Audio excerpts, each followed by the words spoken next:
الله والله والله والله الله والله. الحمد لله وكفى وسلام على عباده الذين اصطفى أما بعد أعوذ بالله من الشيطان الرجيم بسم الله الرحمن الرحيم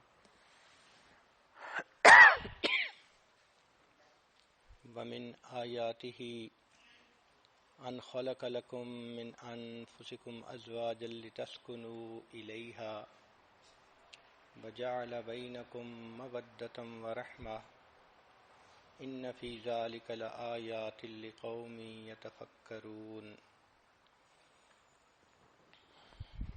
سبحان ربك رب العزة عما يصفون وسلام على المرسلين والحمد لله رب العالمين اللهم صل على سيدنا محمد وعلى آل سيدنا محمد وبارك وسلم.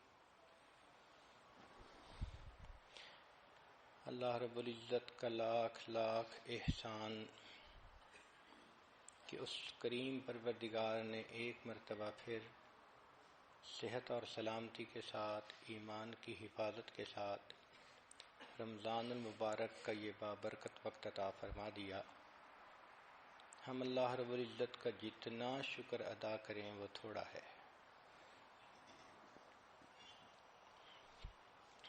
ان مجالس میں کامیاب ازدواجی زندگی کے متعلق بیانات ہوں گے.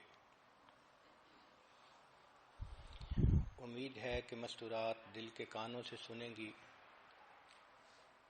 اور ان اصولوں کو اپنی زندگی میں اپنا کر اللہ کی عبادت گزار نیک مقبول بندی بننے کی کوشش کریں گی. قرآن مجید کی جو آیت تلاوت کی گئی، ارشاد باری تعالی ہے وَمِنْ آیَاتِهِ أَنْ خَلَقَ لَكُم مِّنْ أَنفُسِكُمْ أَزْوَاجًا لِتَسْكُنُوا إِلَيْهَا، اور اللہ تعالیٰ کی یہ نشانیوں میں سے ہے کہ اس نے تم سے تمہارے ہی لیے جوڑا بنایا تاکہ تم اس سے سکون حاصل کرو. شادی کیا ہوتی ہے؟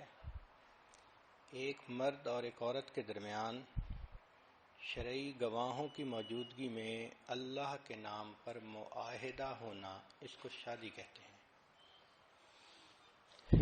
یہ جو ایگریمنٹ ہوتا ہے، نکاح ہوتا ہے، یہ اللہ کے نام پر ہوتا ہے. اللہ تعالیٰ ہی کا نام اتنا اچھا ہے کہ وہ حرام کو حلال کر دیتا ہے. آپ دیکھیں، قربانی کے جان پر اللہ کا نام نہ لیا جائے تو وہ حرام. اسی طرح مرد اور عورت کے تعلق کے درمیان اللہ کا نام آئے گا تو عورت حلال ہوگی، وگرنہ دونوں کا ملنا ایک دوسرے کے ساتھ حرام ہوگا. قربان جائیں اس پروردگار کے نام پر کہ جس کا نام اتنی برکتوں والا. فرمایا وَاتَّقُوا اللَّهَ الَّذِي تَسَاءَلُونَ بِهِ وَالْأَرْحَامَ. دیکھا، اللہ کے نام پر عورت مرد کے لیے حلال ہوتی ہے، مرد عورت کے لیے حلال ہوتا ہے. تو اس شادی خانہ آبادی میں اس اللہ کو نہ بھولیں جس پروردگار کی وجہ سے دونوں میاں بیوی بنے. نکاح سے پہلے دونوں ایک دوسرے کے لیے غیر محرم تھے. لڑکے کے لیے لڑکی کو دیکھنا حرام، لڑکی کے لیے لڑکے کو دیکھنا حرام. اتنی اجنبیت، دوری. اللہ کا نام درمیان میں آیا، اتنے قریب ہو گئے کہ اب وہ بیوی سب اپنوں سے بڑی اپنی بن گئی، شریکہ حیات بن گئی. اس لیے شادی کے مقاصد ذہن میں رکھنے ضروری ہیں کہ یہ ایک بندھن ہے جو ایک مرد اور عورت کے درمیان ہوتا ہے گواہوں کی موجودگی میں اللہ کے نام پر. کہتے ہیں کہ wedding rings are the world smallest handcuffs, کہ یہ جو ویڈنگ کی رنگ ہوتی ہے یہ دنیا کی سب سے چھوٹی ہتھ کڑی ہوتی ہے. دونوں ایک بندھن میں بندھ جاتے ہیں. قرآن مجید میں اللہ تعالیٰ فرماتے ہیں وَأَخَذْنَ مِنْكُمْ مِيثَاقًا غَلِيظًا، اور وہ تم سے ایک پکا عہد لے چکی ہیں، کمٹمنٹ لے چکی ہیں. چنانچہ شادی کے مقاصد میں سب سے پہلا مقصد ہے گناہوں سے بچنا. خاوند بیوی کے ذریعے گناہوں سے بچے اور بیوی خاوند کے ذریعے سے گناہوں سے بچے. یہ شادی کے مقاصد میں سے سب سے پہلا مقصد ہے. اور دوسرا مقصد ہے ایمان کو مکمل کرنا، کیونکہ نبی علیہ السلام نے ارشاد فرمایا النکاح نصف الایمان، نکاح آدھا ایمان ہے. شادی سے پہلے انسان جتنا ہی نیک بن جائے ابھی آدھے ایمان پر عمل کر رہا ہے. نکاح ہونے کے بعد اب ایمان کی تکمیل ہو جاتی ہے. اس لیے اللہ تعالیٰ بندے کے اعمال کا اجر بڑھا دیتے ہیں. حدیث مبارکہ میں ہے کہ شادی سے پہلے ایک نماز پڑھیں تو ایک نماز کا ثواب، اور شادی ہونے کے بعد ایک نماز پڑھیں تو 21 نمازوں کا ثواب، اور بعض روایات میں 42 نمازوں کا ثواب. تو اعمال کا اجر بڑھ جاتا ہے. اس کی کیا وجہ ہے کہ رب کریم یہ فرماتے ہیں کہ میرے بندے پہلے تیرے اوپر صرف حقوق العباد تھے، ایک نماز کا اجر ایک ملتا تھا کہ صرف حقوق اللہ تھے. اب تیرے اوپر حقوق العباد بھی آ گئے. ان حقوق العباد کو پورا کرتے ہوئے جب تم میرے حقوق کو بھی پورا کرو گے میں پروردگار اعمال کی قیمت بڑھا دوں گا. تو شادی کے مقاصد میں سے پہلا میاں بیوی ایک دوسرے کے ذریعے سے گناہوں سے بچیں، اور دوسرا ایمان کی تکمیل ہو، اعمال کا اجر بڑھ جائے. تیسرا کہ دونوں کو عزت مل جائے. جب شادی ہو جاتی ہے تو خاوند بیوی کے لیے عزت کا سبب بنتا ہے، بیوی خاوند کے لیے عزت کا سبب بنتی ہے.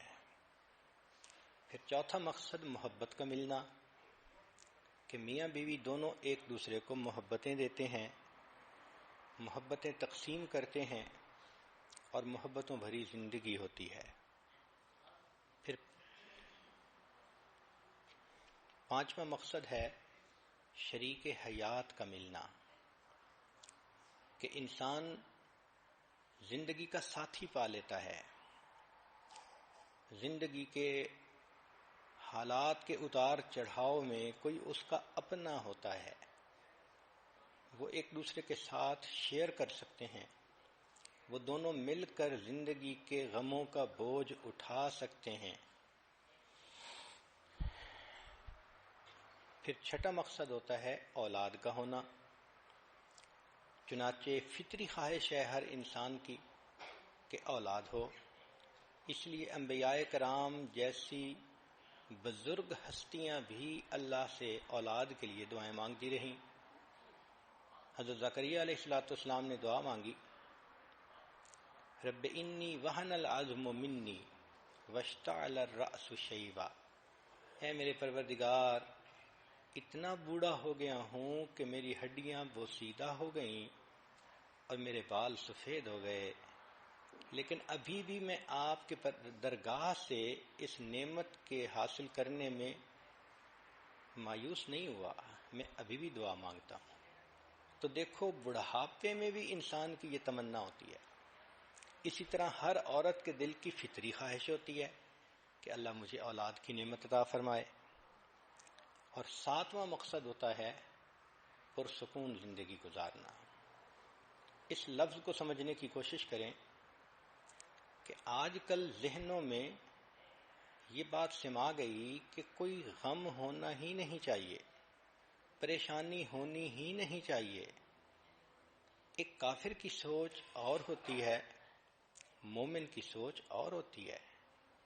کافر یوں سوچے کہ کوئی پریشانی نہیں ہونی چاہیے تو وہ سوچ سکتا ہے، مگر مومن تو جانتا ہے کہ دنیا دار المحن امتحان گاہ ہے، اور اس امتحان گاہ میں حالات عدلتے بدلتے ہیں، کبھی اللہ خوشی دے کر آزماتے ہیں، کبھی غم دے کر، کبھی صحت دے کر، کبھی بیماری دے کر۔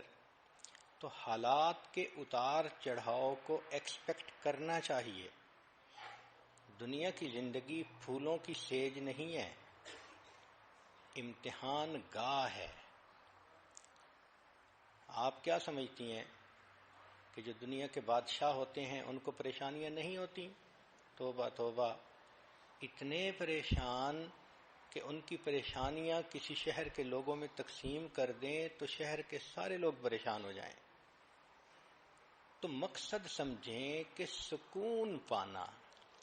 تو میاں بیوی دونوں پرسکون ہوتے ہیں، اگرچہ تنگی ہو، اگرچہ پریشانی ہو، اگرچہ بیماری ہو۔ تو ان چیزوں کا ہونا الگ بات ہے، اور دلی سکون ہونا یہ الگ بات ہے۔ جب انسان کو یہ محسوس ہوتا ہے نا کہ میں اکیلا نہیں، میرے ساتھ کوئی اور بھی ہے، تو پھر پریشانی نہیں لگتی، پھر دل پرسکون ہوتا ہے۔ اس لیے شریعت نے اتنا خوبصورت لفظ استعمال کیا کہ ایک لفظ سے شادی کا مقصد واضح فرما دیا۔ چنانچہ شادی ہونے کے بعد میاں بیوی مل کر قدم اٹھاتے ہیں، being together, sharing together, doing things together, یہ پھر ان کی زندگی کا اصول بن جاتا ہے۔ اب ہم پر سکون ازدواجی زندگی کیسے حاصل کریں؟ آئیے قرآن مجید کی تعلیمات کو سامنے رکھ کر اس مضمون کی تفصیلات سنیں۔ سب سے پہلے وَمِنْ آیَاتِهِ، اللہ تعالیٰ فرماتے ہیں کہ یہ اللہ کی نشانیوں میں سے ہے۔ تو خاوند بیوی کے لیے اللہ کی نشانی، اور بیوی خاوند کے لیے اللہ کی نشانی۔ واقعی اگر اللہ نے میاں بیوی کو نہ بنایا ہوتا تو ہر ایک کی زندگی ادھوری ہوتی، ہر ایک کی زندگی میں خلا ہوتا۔ تو اس سے انسان عزت کرے، خاوند بیوی کی عزت کرے کہ میرے اللہ نے اس کو میری زندگی کے لیے بنایا ہے، اور بیوی اپنے خاوند کی عزت کرے۔ اور اس بات کو ذہن میں رکھیں کہ ہمارے درمیان جو نکاح کا معاہدہ ہے وہ اللہ کے نام پر ہے۔ اس لیے سورہ نساء پڑھیے تو آپ کو ہر چند آیتوں کے بعد ملے گا واتقوا اللہ، واتقوا اللہ، اللہ سے ڈرو، اللہ سے ڈرو، کیونکہ اللہ تعالیٰ جانتے تھے کہ میاں بیوی کا ریلیشن شپ اتنا ڈیلیکیٹ ہوتا ہے کہ اگر بندے کے دل میں اللہ کا خوف نہ ہو تو وہ ظاہر میں سچا بھی بنتا ہے مگر دوسرے کی دل آزاری بھی کر رہا ہوتا ہے۔ اس لیے اللہ نے فرمایا کہ تم مخلوق کا خیال مت رکھو، تمہارا معاملہ اللہ کے ساتھ ہے جو دلوں کے بھید جاننے والا ہے۔ So Allah is the witness to all thoughts, intentions and actions. تم جو کر رہے ہو، تمہارے من میں کیا نیت ہے، اس کو اللہ جانتا ہے۔ آگے فرمایا وَجَعَلَ بَيْنَكُمْ مَوَدَّةً وَرَحْمَةً، اور اللہ نے تمہارے درمیان محبت پیدا کر دی۔ مودت کہتے ہیں محبت کو۔ چنانچہ میاں بیوی کو ایک دوسرے سے فزیکل اور ایموشنل دونوں طرح کی محبت چاہیے ہوتی ہے۔ اس لیے میاں بیوی آل سیزن فرینڈز ہوتے ہیں۔ یہ صرف بہار کے دوست نہیں ہوتے، یہ آل سیزن فرینڈز ہوتے ہیں، اور یہ فرینڈ شپ آپس میں بلٹ اپ کرنی پڑتی ہے، اس پر انویسٹ کرنا پڑتا ہے۔ جتنا ایک دوسرے کی خاطر انویسٹمنٹ کریں گے اتنا یہ محبت مضبوط ہوتی چلی جائے گی. ایک دوسرے کو ٹائم دینا، ایفرٹس دینا، کیئر دینا، سپورٹ دینا، ایک دوسرے کے کام کرنا، ایک دوسرے کی ضروریات زندگی میں دلچسپی لینا، اس سے شادی کا بندھن مضبوط ہو جاتا ہے. یوں سمجھ لیں کہ میاں بیوی کا ایک ایموشنل بینک اکاؤنٹ ہوتا ہے. جتنا وہ اس کے اندر ان پٹ ڈالتے رہتے ہیں اتنا ان کی شادی پرسکون ہوتی ہے. Love is directly proportional to investment. جس چیز پر جان مال وقت لگتا ہے اس کی محبت دل میں آتی ہے. یہ اصول ہے. اس کی مثال سن لیجئے. ماں بیٹے کے اوپر کتنی انویسٹمنٹ کرتی ہے. 24 گھنٹے کی خادمہ. پہلے کھلاتی ہے بعد میں کھاتی ہے، پہلے پلاتی ہے بعد میں پیتی ہے، پہلے بچے کو سلاتی ہے بعد میں خود سوتی ہے. کتنی تھکی ہوئی کیوں نہ ہو، بچے کی آواز آنے پر فوراً اٹھ کھڑی ہوتی ہے اور بچے کی ضرورت کو پورا کرتی ہے.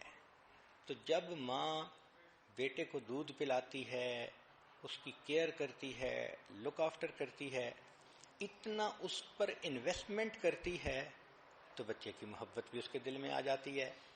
اتنی ٹچی ہوتی ہے، اپنی تکلیف گوارا کر لیتی ہے، بچے کی تکلیف اس سے گوارا نہیں ہوتی.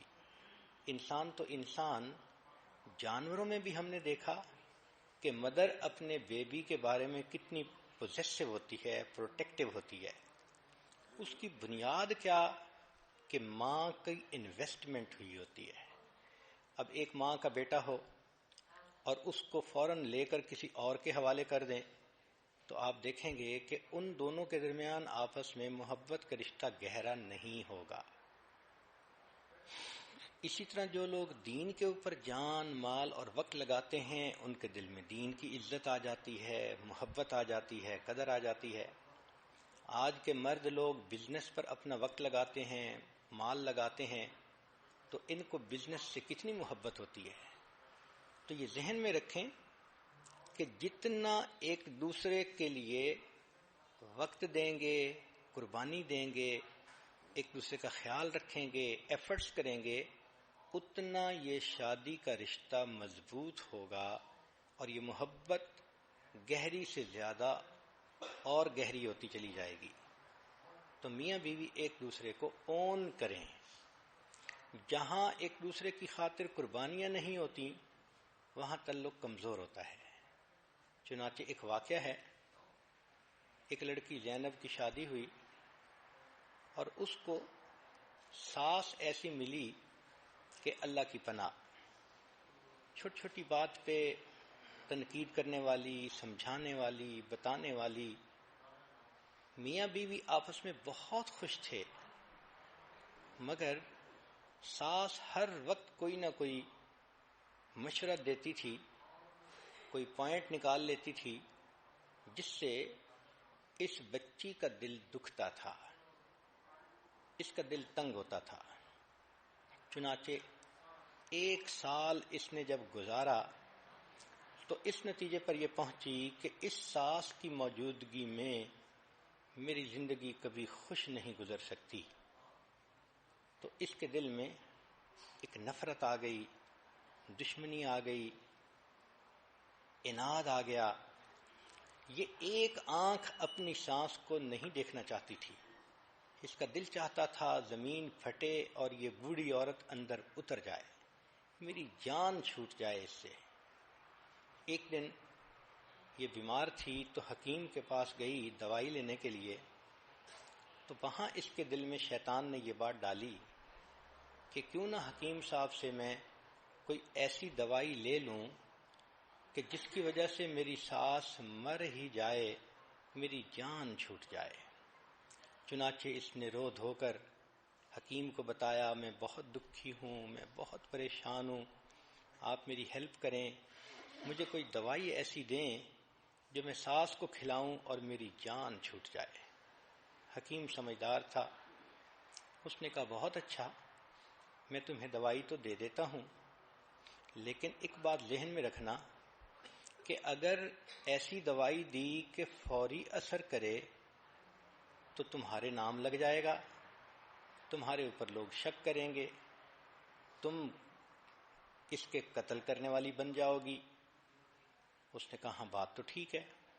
تو حکیم نے کہا کہ میں ایک ایسی دوائی دیتا ہوں کہ جو سلو پوائزن ہے، اس میں 1 سال لگے گا، اور 1 سال میں یہ عورت اندر سے اتنی کمزور ہو جائے گی کہ مر ہی جائے گی۔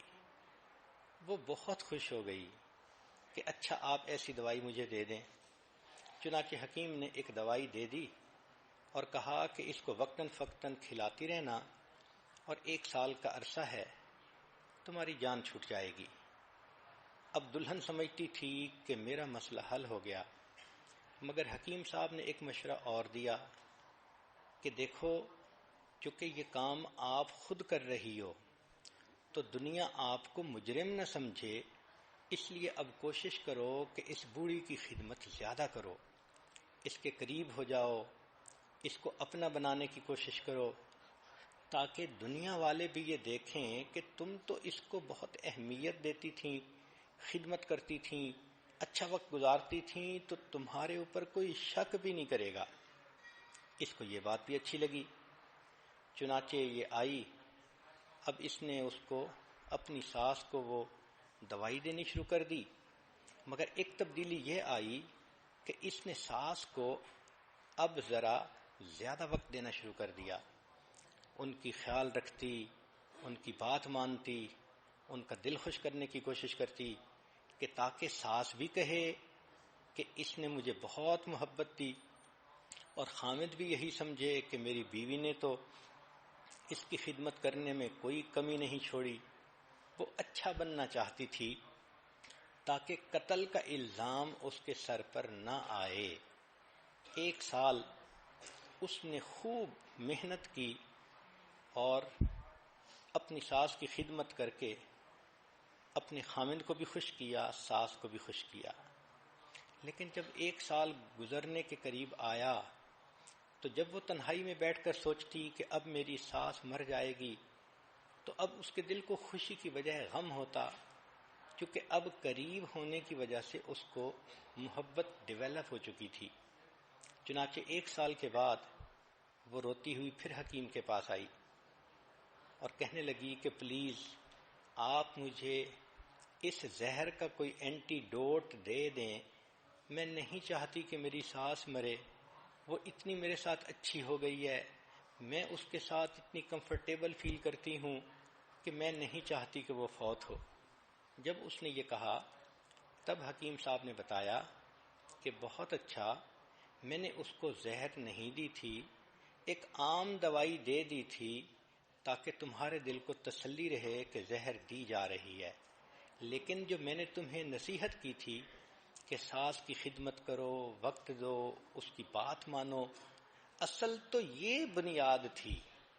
پہلے تم نے انویسٹمنٹ کوئی نہیں کی ہوئی تھی، تمہیں اس کی بات بری لگتی تھی، وہ تمہیں سمجھاتی تھی تمہارے فائدے کی نیت سے، اور تمہیں زہر چڑھتا تھا۔ اب جب تم نے اپنے آپ کو سمجھا کر اس کی خدمت کرنی شروع کر دی تو اب تمہارے درمیان محبت پیدا ہو گئی۔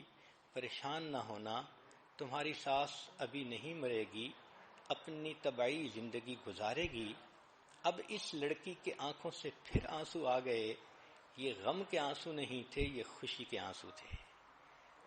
تو سوچئے کہ عورت اگر تھوڑا سا اپنے دل کو صبر دے اور پھر خدمت کرے، محبتیں تقسیم کرے، تو حالات خود بہت ٹھیک ہو جاتے ہیں، جو مخالف ہوتے ہیں وہ بھی موافق ہو جاتے ہیں۔ ساس پہلے بھی اچھا چاہتی تھی، سمجھاتی تھی، لیکن یہ سینسٹیو بہت ہو گئی تھی، بات نہیں سننا چاہتی تھی۔ اب جب اس نے اس کی بات سنی شروع کر دی تو ساس بھی بیٹیوں کی طرح اس سے محبت کرنے لگ گئی۔ چنانچہ اس لڑکی اور اس کی ساس کے درمیان محبت مثالی محبت بن گئی۔ اللہ اکبر کبیرہ۔ تو اس لیے میاں بیوی کے درمیان بھی جو محبت ہوتی ہے وہ بھی انویسٹمنٹ ہوتی ہے۔ بیوی خامند کے لیے اپنا ٹائم انویسٹ کرے اور خامند اپنی بیوی پر انویسٹمنٹ کرے تو یہ محبت پھر مضبوط سے مضبوط تر ہوتی جائے گی۔ دوسری بات شریعت نے کہی مودتم و رحمہ، اور تمہارے درمیان ہم نے رحمت کو رکھ دیا۔ دیکھیں جوانی میں میاں بیوی کی محبت میں ایک دوسرے کی جنسی ضرورت کا بھی عنصر شامل ہوتا ہے، لہذا اگر میاں بیوی جھگڑا بھی کریں، ناراض بھی ہوں، تو شام کو پھر دونوں اکٹھے ہوتے ہیں، خاوند کو بیوی کی ضرورت، بیوی کو خاوند کی ضرورت۔ لیکن جب بڑھاپا آ جاتا ہے تو اس وقت یہ جنسی ضرورت کا پہلو نہ ہونے کے برابر ہو جاتا ہے، تو اس وقت تو ایک دوسرے کے ساتھ اگر جھگڑا ہو تو نفرتیں پکی ہو جاتی ہیں۔ تو شریعت کی خوبصورتی دیکھیے کہ اللہ رب العزت نے ایک دوسرا لفظ استعمال کیا کہ تمہارے درمیان مودت بھی رکھ دی اور رحمت بھی رکھ دی۔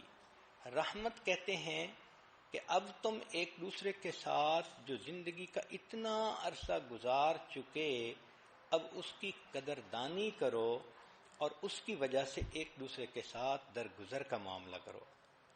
تو رحمہ is to give without asking to return, اس کو رحمت کہتے ہیں۔ یعنی جو آپ اپنی جوانی میں ایک دوسرے کے لیے انویسٹمنٹ کر چکے ہیں اس کو آنر کریں، اس کا احساس کریں۔ خامند یہ سوچے جب یہ میرے پاس آئی تھی، چھوٹی عمر تھی، خوبصورت تھی، اب اتنے بچوں کی ماں بن گئی، اب اس کی وہ صحت نہ رہی، وہ خوبصورتی نہ رہی، اس نے تو اپنی لائف ہی انویسٹ کر دی، تو اس کی قدر ہونی چاہیے۔ بیوی بھی سوچے کہ میرے خامند نے مجھے سایہ دیا، مجھے گھر دیا، مجھے عزت دی، یہ میرے اتنے بچوں کا باپ ہے، اب اگر یہ بڑھاپے میں ذرا سینسٹیو طبیعت کا مالک بن بھی گیا ہے تو کوئی بات نہیں، مجھے برداشت کرنا چاہیے۔ تو رحمت کا لفظ سبحان اللہ ایک دوسرے کی قدردانی کرنا اور گزرے ہوئے وقت کا لحاظ کرنا۔ چنانچہ ایک آدمی جو دفتر کے اندر اچھی پوسٹ پر تھا، اس کے دفتر میں ایک لڑکی سیکٹری بنی جس کا نام للی تھا۔ تھوڑے دنوں کے بعد یہ افسر صاحب اس لڑکی کے ساتھ برے تعلق کے اندر گرفتار ہو گئے۔ اب اس کے دماغ میں ہر وقت وہ لڑکی سمائی ہوئی ہوتی اور اس کا جی چاہتا کہ بس میں ابھی شادی کروں۔ لڑکی کی ریکوائرمنٹ یہ تھی کہ تم پہلی بیوی کو طلاق دو، پھر میں شادی کروں گی۔ چنانچہ اب اس نے گھر میں آ کر اپنی خوشیوں بھری شادی شدہ زندگی کو خود خراب کرنا شروع کر دیا۔ بیوی کے ساتھ برے طریقے سے بول رہا ہے، اس کو اگنور کر رہا ہے، اس کے کاموں میں دلچسپی نہیں لے رہا، بچوں کے سامنے اس کو ڈانٹ ڈپٹ کر رہا ہے۔ اب بیوی پریشان کہ اس کو ہو کیا گیا، یہ تو اتنا اچھا خامند تھا، اچانک کیا اس میرے اندر تبدیلی آ گئی کہ آنکھیں ہی بدل گئیں۔ چنانچہ اپنی طرف سے تو اس نے ہر ممکن کوشش کی خوش کرنے کی، مگر یہ بندہ تو خوش ہونا ہی نہیں چاہتا تھا، اس کی نیت ہی بد تھی۔ یہ چاہتا تھا میں اس کو طلاق دوں اور اس کے بدلے نئی چنچل اتنی خوبصورت لڑکی وہ میری بیوی بن جائے گی۔ چنانچہ جب خوب گھر کے اندر فساد مچا تو ایک دن بیوی نے اس سے پوچھا کہ دیکھو ہماری زندگی کے 25 سال اتنے اچھے گزر گئے، اب کیا مسئلہ بن گیا؟ تو اس نے کہا کہ اصل میں تمہیں طلاق دینا چاہتا ہوں اور میں اور شادی کرنا چاہتا ہوں۔ بیوی نے پوچھا کیوں؟ اس لیے کہ وہ زیادہ خوبصورت ہے، کم عمر ہے، نوجوان ہے، میں خوشیاں چاہتا ہوں۔ اب بیوی نے سمجھانے کی کوشش تو بہت کی، مگر خامند کے تو دماغ میں کچھ اور ہی شیطانیت بھری ہوئی تھی۔ اس نے کہا دیکھو مجھے تو طلاق دینی ہے اور تم سے جان چھڑانی ہے، اور میں اپنی خوشی کی خاطر دوسری شادی کر کے ہی رہوں گا۔ جب بیوی نے محسوس کر لیا کہ یہ بندہ اپنے دل میں ایک فیصلہ کر چکا ہے تو اس نے کہا کہ اچھا آپ کیا چاہتے ہیں؟ خامن نے کہا کہ چونکہ میرے پاس تنخواہ بہت ہے، مال و دولت ہے، میں تمہیں یہ گھر بھی دے دیتا ہوں اور میں تمہیں گاڑی بھی دے دیتا ہوں اور اتنا ماہانہ خرچہ بھی تمہارا میں طے کر دیتا ہوں، تم بچوں کے ساتھ اس گھر میں رہو، ان کو پالو، البتہ مجھ سے طلاق لے لو تاکہ میں دوسری شادی کر کے اس نئی بیوی کے ساتھ خوشیوں بھرا دن گزاروں۔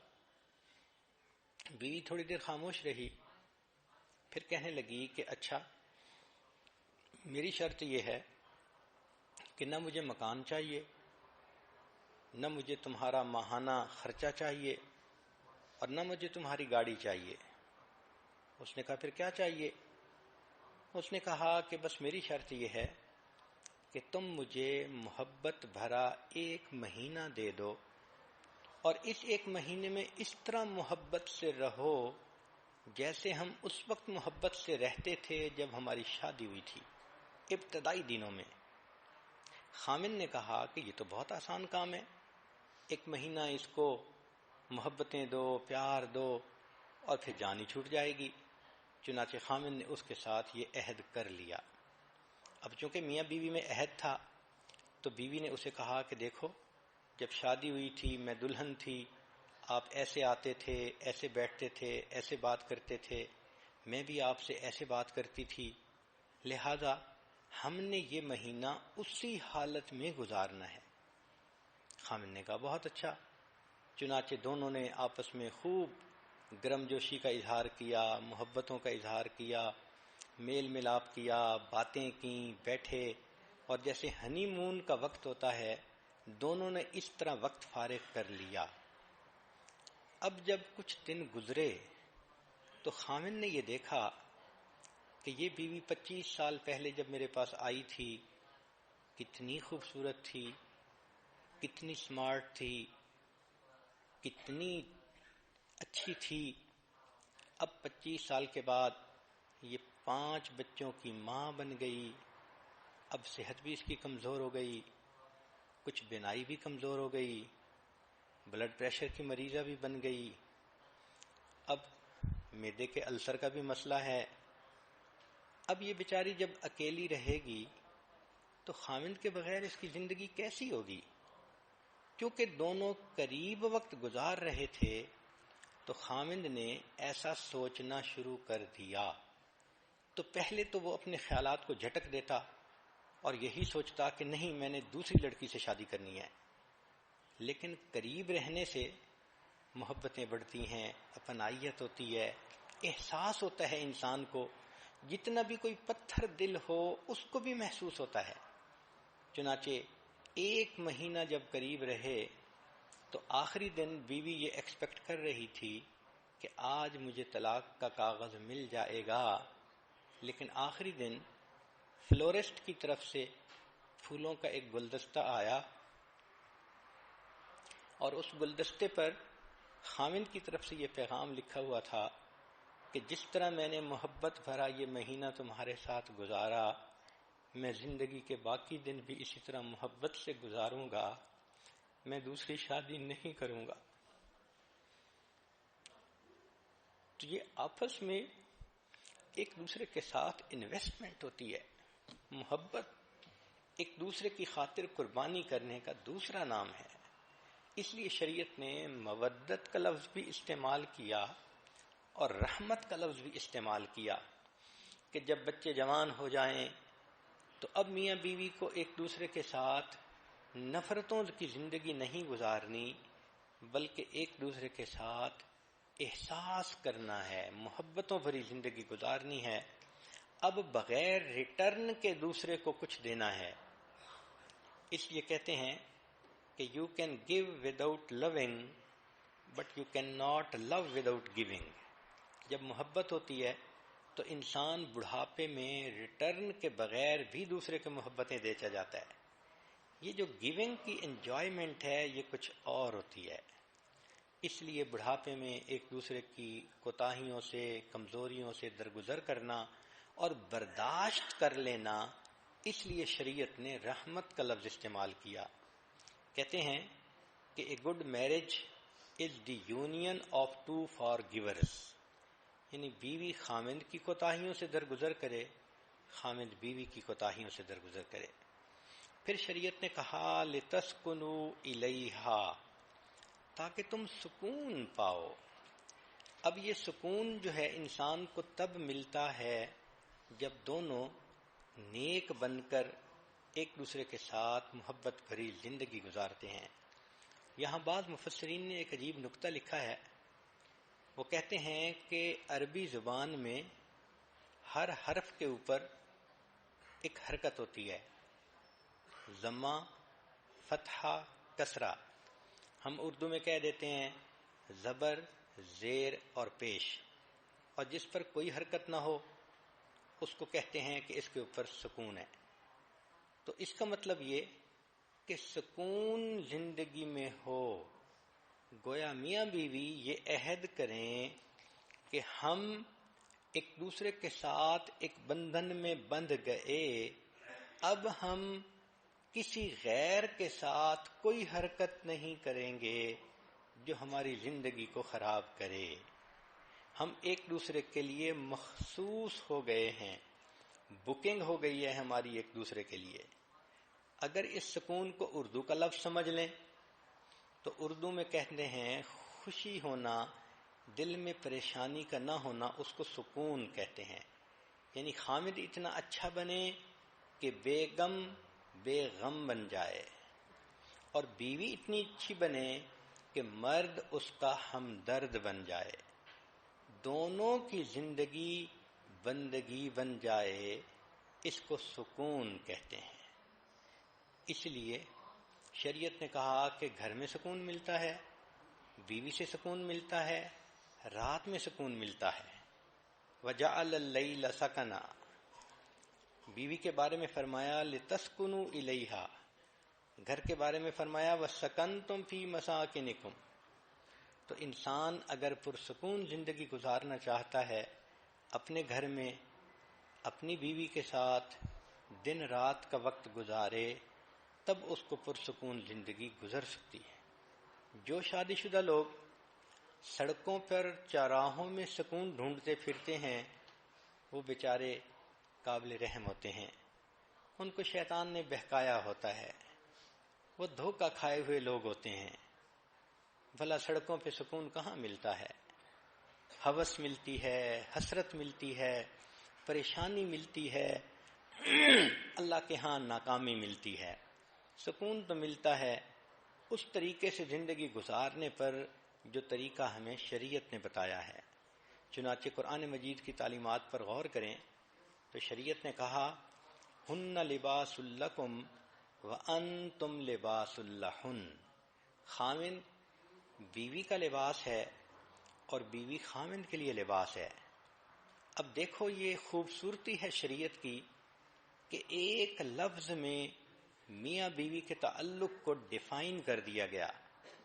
دنیا کے بڑے بڑے ادیبوں سے پوچھا گیا کہ میاں بیوی کے تعلق کو تم ذرا قلم کے ذریعے سے واضح کرو. تو کسی نے کہا میاں بیوی زندگی کے دو ساتھی ہیں، کسی نے کہا گاڑی کے دو پہیے ہیں، کسی نے کچھ کہا، کسی نے کچھ کہا، مگر جو ان کے درمیان صحیح تعلق تھا اس کو وہ فکروں میں بھی واضح نہ کر سکے. قرآن مجید کی خوبصورتی دیکھیے، ایک فکرہ نہیں، ایک لفظ کے اندر حقیقت کھول دی. خامند کو بیوی کا لباس کہا، بیوی کو خامند کا لباس کہا. نکتہ کیا ہے کہ لباس سے انسان کے عیب چھپتے ہیں.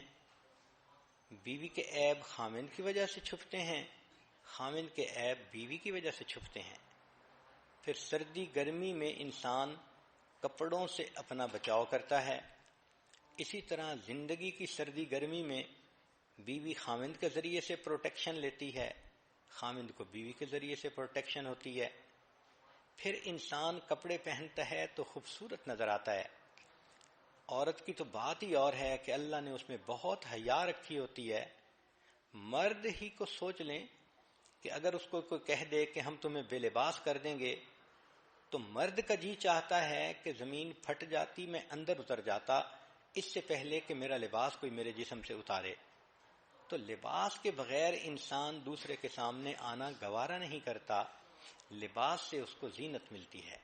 تو میاں بیوی بھی ایک دوسرے کا لباس ہیں، ایک دوسرے کی زینت ہیں۔ اور پھر ایک اور اچھا اور خوبصورت معنی مفسرین نے یہ بھی بیان کیا کہ انسان کے جسم کے سب سے زیادہ قریب اس کا لباس ہوتا ہے۔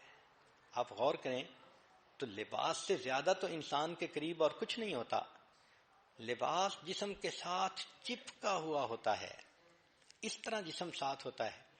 تو شریعت نے کہا کہ دیکھو جس طرح لباس تمہارے جسم کے قریب ہے، اس طرح شادی ہونے کے بعد میاں بیوی کے اتنا قریب اور بیوی خامند کے اتنا قریب، دونوں لباس کی طرح ایک دوسرے کے ساتھ اکٹھے ہیں، دونوں ایک ہیں۔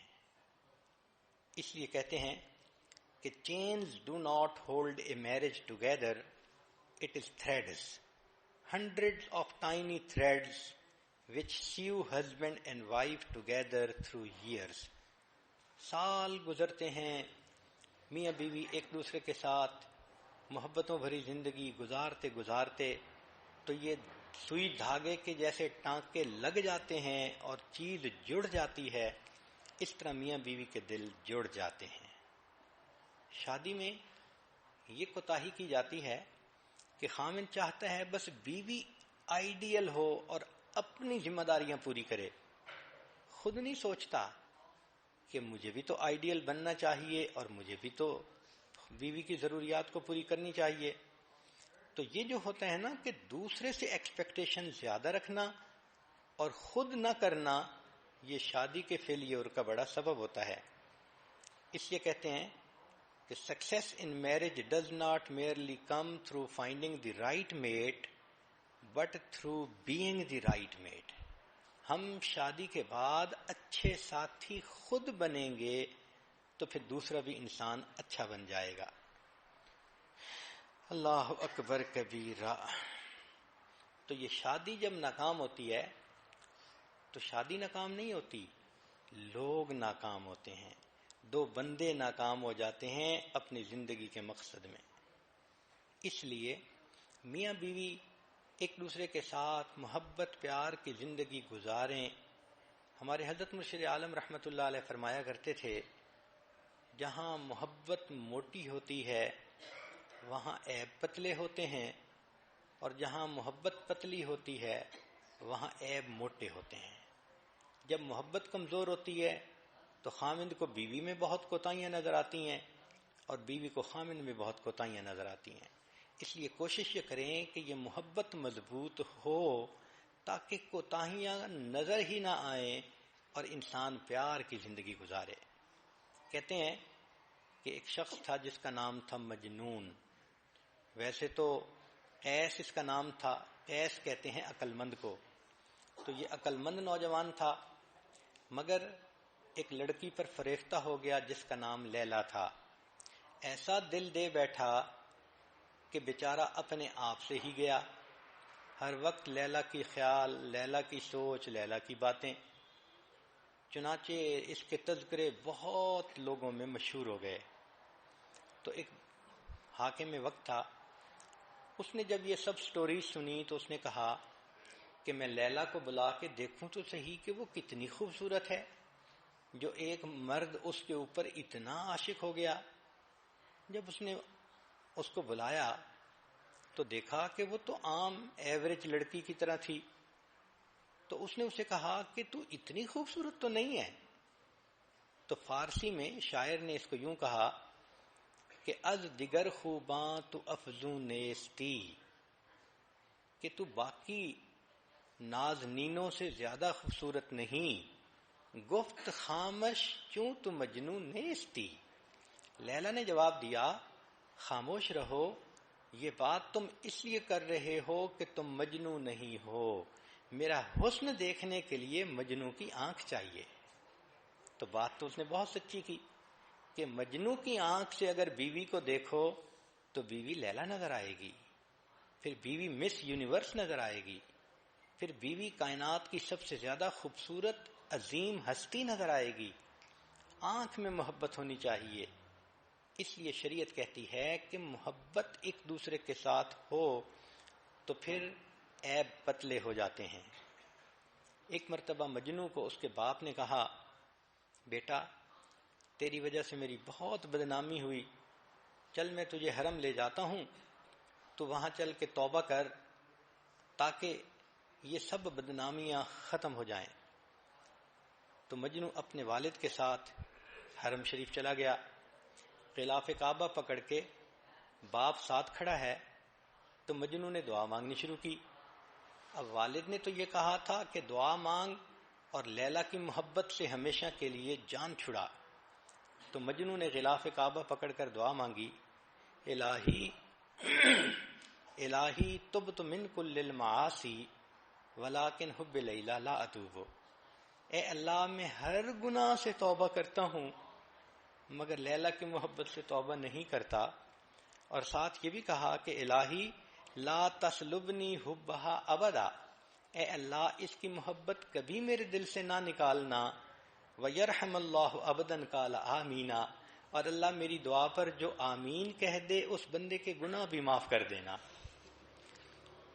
تو جب محبت ہوتی ہے تو انسان کی آنکھ کچھ اور دیکھتی ہے۔ شریعت نے ہمیں یہ کہا کہ میاں بیوی ایک دوسرے کو مجنو اور لیلا کی آنکھ سے دیکھیں تو غلطی کوتاہیاں نظر ہی نہیں آئیں گی اور ایک دوسرے کے ساتھ اچھی زندگی گزرے گی۔ اسی لیے حدیث مبارکہ میں آتا ہے کہ اللہ رب العزت نے اما حوا کو آدم علیہ السلام کی پسلیوں سے پیدا کیا۔ اللہ اکبر، نبی علیہ السلام نے بتلایا۔ یہاں نکتے کی بات یہ ہے کہ سر سے نہیں بنایا کہ اس کو سر پہ نہ بٹھا لینا، اور پاؤں سے نہیں بنایا کہ اس کو پاؤں کی جوتی نہ سمجھ لینا۔ اللہ نے پسلی سے عورت کو بنایا کہ یہ تمہارے دل کے قریب رہے اور تم اس سے محبت بھری زندگی گزارو۔ اس لیے کہتے ہیں کہ true love does not consist of holding hands, it consist of holding hearts together. دل جڑتے ہیں تو گھر آباد ہو جاتے ہیں، جس طرح اینٹیں جڑتی ہیں تو مکان بن جاتے ہیں۔ پھر شریعت نے دیکھو ایک اور خوبصورت اصول بنایا، الرجال قوامون علی النساء، کہ اللہ نے گھر کے اندر مرد کو قوام بنایا ہے، امیر بنایا ہے۔ جس طرح ایک آفس ہو، چند بندے کام کرتے ہوں تو ایک کو مینیجر بنا دیتے ہیں، تو شریعت نے بھی مرد کو گھر کا مینیجر بنا دیا اور بیوی کو کہا کہ تم اس کی ماتحت ہو، اس کی بات مان کر چلو گی تو تمہاری زندگی میں برکتیں ہوں گی۔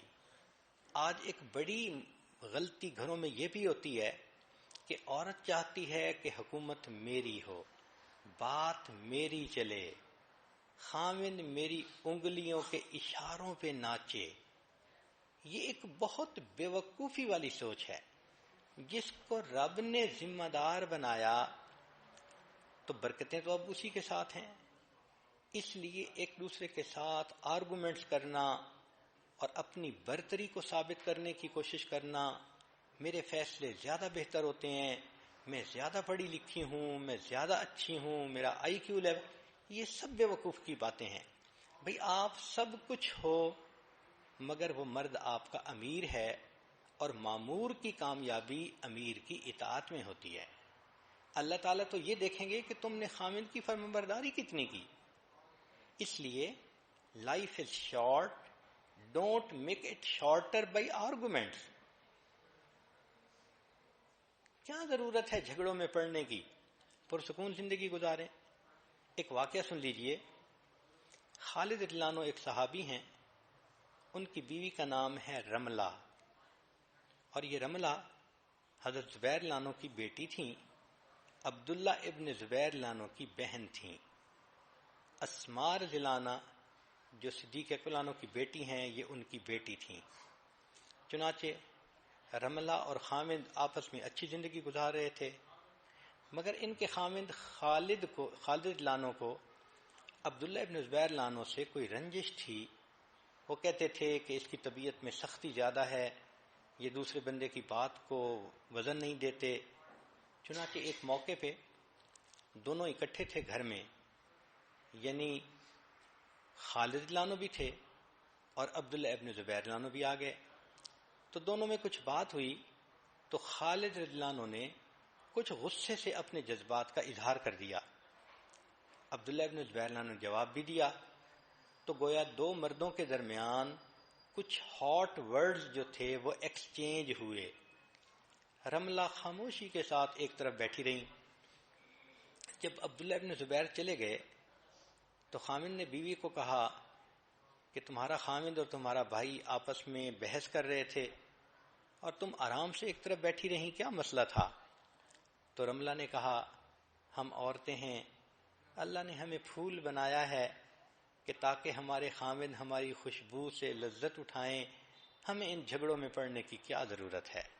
اتنا خوبصورت جواب تھا کہ خالد لانو اٹھے اور انہوں نے بیوی کے ماتھے پہ بوسہ دیا اور ان کا غصہ ہی ختم ہو گیا۔ تو عورتوں کو تو ان جھگڑوں میں اور ان چیزوں میں پڑنے کی ضرورت ہی نہیں ہے۔ خامد کا دل جیتیں، محبتوں بھری زندگی گزاریں اور اللہ کی مقبول بندی بن کر وقت گزاریں۔ قرآن مجید پر نظر دوڑائیے تو قرآن مجید نے ایک اور خوبصورت اصول بتایا، فرمایا وَعَاشِرُوهُنَّ بِالْمَعْرُوفِ کہ خامدو تم اپنی بیویوں کے ساتھ اچھے سلوک کی زندگی گزارو۔ مفسرین نے لکھا ہے کہ اللہ رب العزت نے بیویوں کی سفارش کی ہے خامدوں کو، اور نبی علیہ السلام نے بھی سفارش فرمائی۔ اس لیے حدیث پاک میں آتا ہے کہ جب نبی علیہ السلام دنیا سے تشریف لے جانے لگے تو آخری بات آپ نے فرمائی وَمَا مَلَكَتْ أَيْمَانُكُمْ، اپنے ماتحتوں کا خیال رکھنا، اور ماتحتوں میں بیوی کا سب سے پہلا نمبر ہوتا ہے۔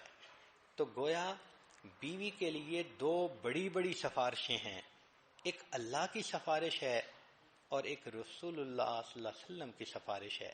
اب جس کے دل میں اللہ کی قدر ہے، نبی علیہ السلام کی قدر ہے، وہ تو اس سفارش کا خیال رکھے گا اور اس کی وجہ سے اپنی بیوی کو بہت محبتیں دے گا، بہت پیار سے رکھے گا۔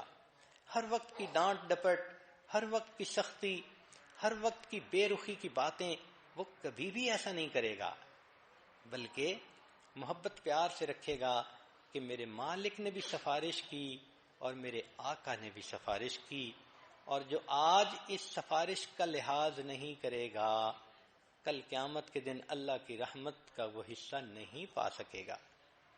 کہ میرے بندے تم نے میری سفارش کا دنیا میں لحاظ نہ کیا، اب میں تمہارے ساتھ نرمی کا معاملہ کیوں کروں؟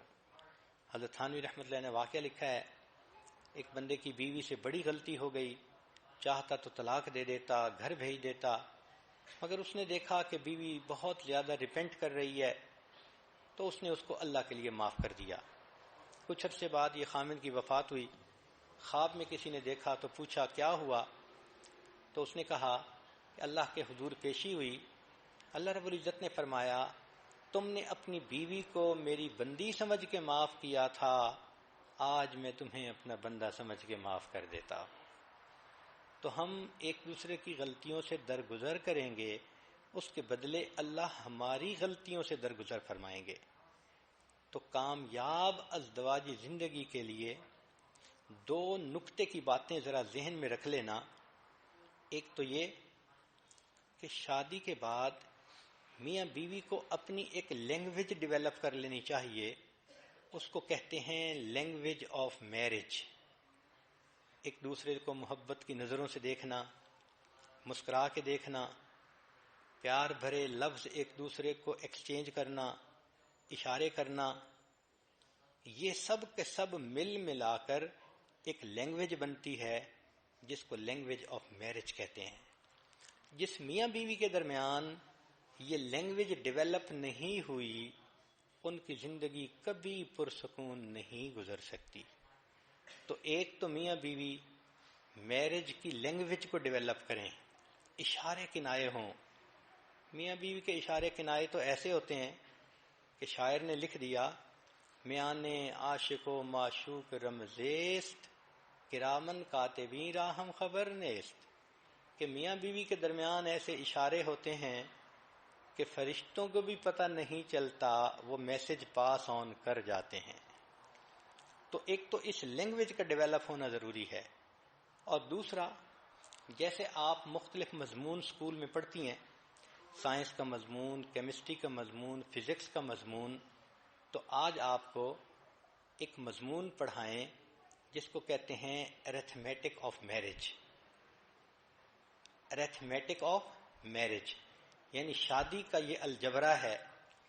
اس الجبرے کا قانون کیا ہے کہ 1+1 is everything، یعنی میاں اور بیوی دونوں اکٹھے ہیں تو سب کچھ ہے، اور 2-1 is nothing، کہ اگر دو ہیں مگر الگ ایک کو کر دیں تو پیچھے کچھ بھی نہیں بچتا۔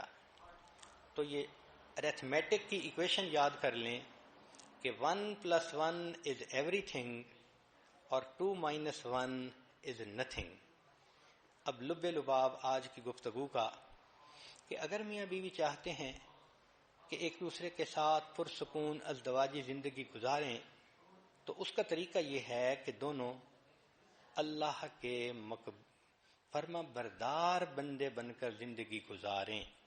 یہ اصول یاد رکھنا، جو خدا کا فرما بردار نہیں وہ بندوں کا فرما بردار کبھی نہیں بن سکتا، جو خدا کا وفادار نہیں وہ بندوں کا وفادار کبھی نہیں بن سکتا۔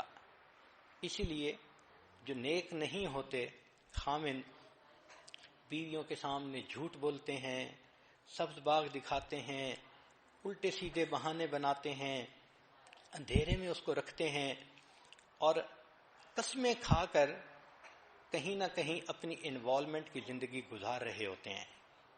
اور جو بیویاں نیک نہیں ہوتی وہ خامند کے ناک کے نیچے دیا جلا رہی ہوتی ہیں، خامند کے پاس رہتے ہوئے اس سے منافقت کر رہی ہوتی ہیں۔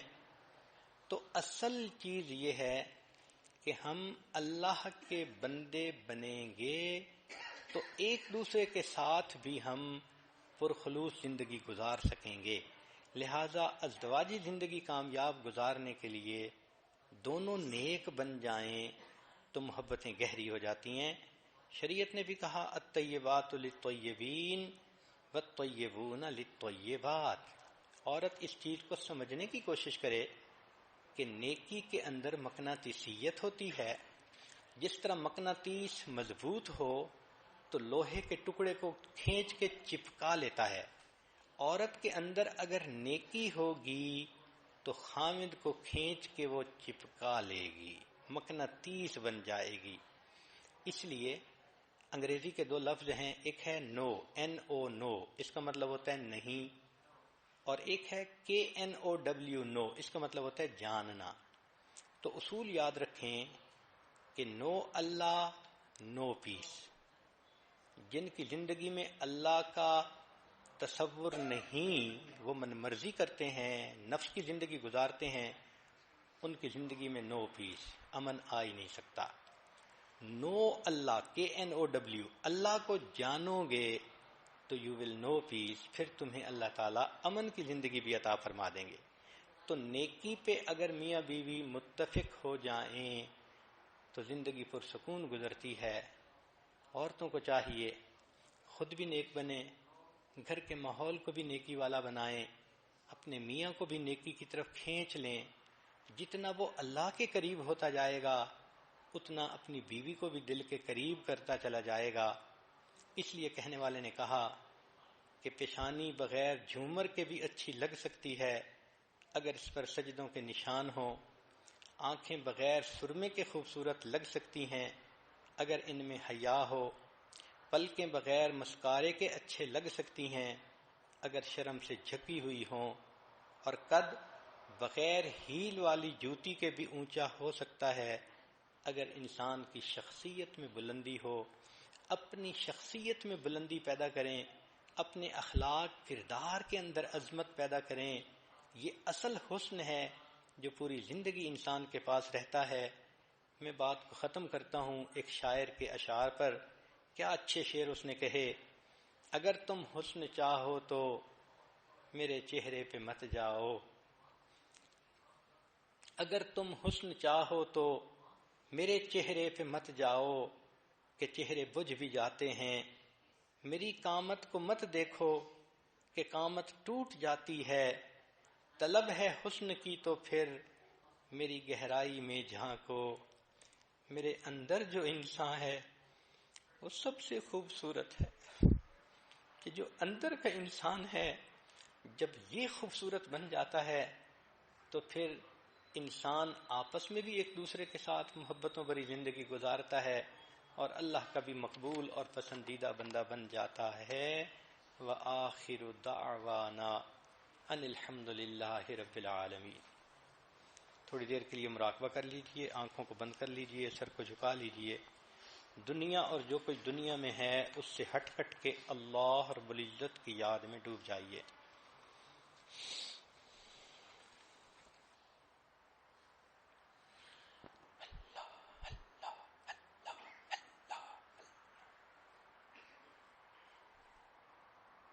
لا الہ الا اللہ محمد الرسول اللہ. دعا کر لیجیے. بسم اللہ الرحمن الرحیم. سبحان الملک الاعلی الوہاب. اللہم صلی علی سیدنا محمد وعلی آل سیدنا محمد وبارک وسلم. لا احصی ثناء علیک انت کما اثنیت علی نفسک رب اغفر وارحم وانت خیر الراحمین. لا الہ الا اللہ الحلیم الکریم. سبحان رب العرش العظیم والحمد للہ رب العالمین. نسألک موجبات رحمتک وعزائم مغفرتك والغنيمة من كل بر والسلامة من كل اسم. لا تدع لنا ذنبا إلا غفرته ولا هما إلا فرجته ولا حاجة هي لك إلا قضيتها يا أرحم الراحمين يا أرحم الراحمين يا أرحم الراحمين. پیارے اللہ، ہم ظاہر میں آپ کے بندے اور بندیاں ہیں، حقیقت میں نہایت گندے ہیں. اللہ ہمارے دلوں کی گندگی کو دور فرما، ہمیں اپنی بندگی کا سلیقہ عطا فرما، شرمندگی والے کاموں سے ہماری حفاظت فرما. رب کریم، آج کی اس محفل میں رب کریم جو کچھ کہا گیا یا اللہ سن کر آپ نے ہمارے دلوں کے بجھے ہوئے چراغ کو روشن فرما دیا.